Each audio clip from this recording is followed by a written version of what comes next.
Christian faith ఎంత unique అంటే, if you say that you love God and if you don't love your neighbour, something is wrong అని Bible అంటుంది.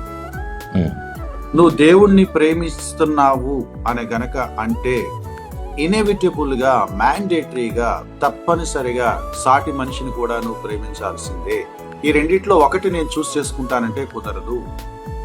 Christian faith is loving God and loving our neighbours. ఈ రెండు కలిపే మనం మాట్లాడుకోవాలి. కాబట్టి నా తోటి ప్రజలను నేను పట్టించుకోవటం అనే ఒక బాధ్యత దేవుడు నాకు పెట్టాడు. If you really want to express your love for God, show it towards people. పేతురుని ఒక సందర్భంలో యేసుక్రీస్తు వారు మాట్లాడుతూ ఈ మాట అన్నాడు, పేతురు డూ యూ లవ్ మీ అని అంటే ఎస్ అని అంటున్నా కూడా కొంచెం ఒకలాంటి సందిగ్ధం పేతురు మాటలో కనపడినప్పుడు, if you love me feed my sheep. ఎవరు? మనుషులు. నువ్వు నిజంగా నన్ను ప్రేమిస్తా ఉంటే ఈ మనుషుల్ని పట్టించుకో పేతురు అని యేసుక్రీస్తు వారు చాలా స్ట్రైట్ గా చెప్పారు. అది కూడా 3 సార్లు మాట్లాడారు.